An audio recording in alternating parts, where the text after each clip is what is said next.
Diqqat! Umra ziyoratiga borishga vaqtinchalik cheklov e'lon qilindi. Saudiya Arabistoni 2026-yilgi haj mavsumi oldidan Umra ziyoratiga oid muhim cheklov va muddatlarni e'lon qildi. Bu haqida Book My Umrah Trip xabar berdi. Yangi tartibga ko'ra, umra amallarini bajarish uchun so'nggi sana 2026-yil 18-aprel etib belgilangan. Har yili Makka va Madina shaharlariga millionlab ziyoratchilar tashrif buyuradi, ammo haj mavsumi yaqinlashgan sari Saudiya hukumati muqaddas shaharlarni katta hajmdagi ziyoratchilarni qabul qilishga tayyorlash maqsadida umra va vizalarni vaqtincha to'xtatadi.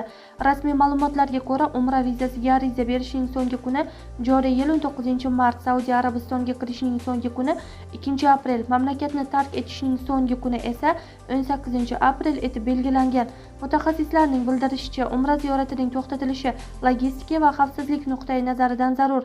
Haj paytida 2 milliondan ortiq ziyoratchi mamlakatga kirishi kutilmoqda. Shu bois xavfsizlik choralari kuchaytiriladi, tibbiy xizmatlar kengaytiriladi hamda mehmonxonalar va transport tizimi haj ziyoratchilari uchun qayta tashkil etiladi. Bu tartib muqaddas masjidlarda ortiqcha tirbandlikning oldini olishga ham xizmat qiladi. Cheklovlar haj oldidan umra rejalashtirgan ziyoratchilar, xalqaro sayohat agentliklari, Makka va Madinadagi mehmonxona va transport sohasi vakillari hamda mahalliy fuqarolar va xorijiy rezidentlarga ta'sir ko'rsatadi. Ma'lumotlarga ko'ra, haj mavsumi yakunlashgach, taxminan 2026-yil 11-iyun atrofida umra qayta yo'lga qo'yilishi kutilmoqda, deyilgan xabarda.